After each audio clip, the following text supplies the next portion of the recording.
ചെയ്യാൻ പോകുന്നത് B store എങ്ങനെ ലോഗിൻ ചെയ്യാം അല്ലെങ്കിൽ കൂപ്പൺ റെഡീം ചെയ്യാം എന്നുള്ളതാണ്. അപ്പോൾ ജസ്റ്റ് ഈ ഒരു ലിങ്കിൽ ബി സ്റ്റോറിൻ്റെ ലിങ്ക് ഉണ്ട് അവിടെ, അതിൽ ജസ്റ്റ് ടച്ച് ചെയ്യുക. അതിനുശേഷം കണ്ടില്ല ഇവിടെ മൈ ബി സ്റ്റോർ എന്നാണ്, അവിടെ ജസ്റ്റ് ടച്ച് ചെയ്യുമ്പോൾ സൈൻ ഇൻ ഉണ്ട്, സൈൻ അപ്പ് ഉണ്ട്.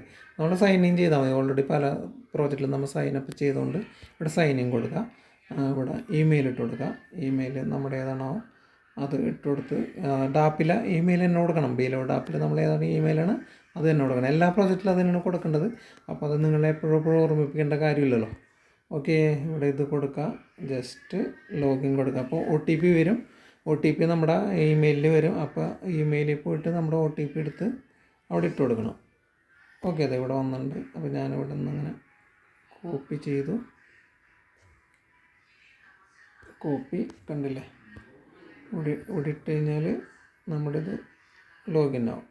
ഓക്കെ, ലോഗിനായി. അതിന് ശേഷം നമ്മൾ ഇവിടെ കണ്ടില്ല മുകളിൽ ഇപ്പം നമ്മുടെ ഇമെയിൽ വന്ന് അവിടെ ക്ലിക്ക് ചെയ്ത് ഓപ്പൺ ചെയ്യാം. നമ്മുടെ എന്താ പറയുക ഇമെയിൽ ഇവിടെ കാണാം. അതിൽ ജസ്റ്റ് ടച്ച് ചെയ്യുക, വാലറ്റിൽ ടച്ച് ചെയ്യുക.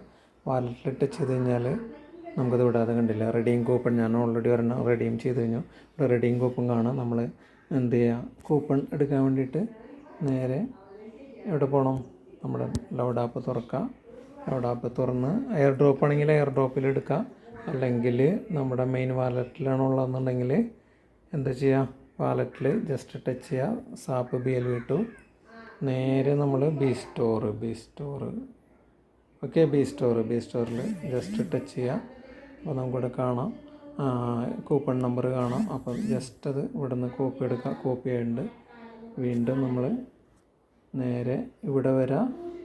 റെഡീം കൂപ്പൺ കണ്ടില്ലേ, വളരെ സിമ്പിളാണ് ഇത്. ഒരു തവണ കണ്ടു കഴിഞ്ഞാൽ നമുക്ക് എല്ലാവർക്കും ചെയ്യാൻ പറ്റും. അവിടെ പേസ്റ്റ് ചെയ്യുക, ചെക്ക് കോഡ് കൊടുക്കുക. Check cannot be object type payment അറിയാം. ഇപ്പോൾ അത് ആവുന്നില്ല, അപ്പോൾ കുറച്ച് വെയിറ്റ് ചെയ്യേണ്ടി വരും. അപ്പോൾ നമ്മൾ എന്താ ചെയ്യുക, രണ്ടാമത് ഒന്നും കൂടെ അത് കോപ്പി ചെയ്തെടുക്കാം.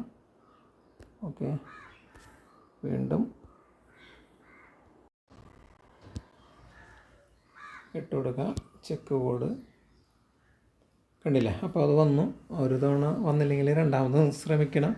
അപ്പോൾ നമ്മൾ ശ്രമം നിർത്താൻ പാടില്ല. തീർച്ചയായിട്ടും $500 കൂപ്പണാണ് അവൈലബിൾ. കൂപ്പൺ ഓക്കെ ആയി, റെഡിയുമായി കഴിഞ്ഞു. കണ്ടില്ലേ, ഇത്രയും ചെയ്യാനുള്ളത് നമുക്ക് ഇതിനകത്ത്. അപ്പോൾ എല്ലാവരും ഇത് ചെയ്യുക. ഇതേപോലെ തന്നെ ഓരോ പ്രോജക്റ്റും ചെയ്ത് വയ്ക്കുക. 5-ാം തീയതിയാണ് നമ്മുടെ ലാസ്റ്റ് ഡേറ്റ്. ഓക്കെ.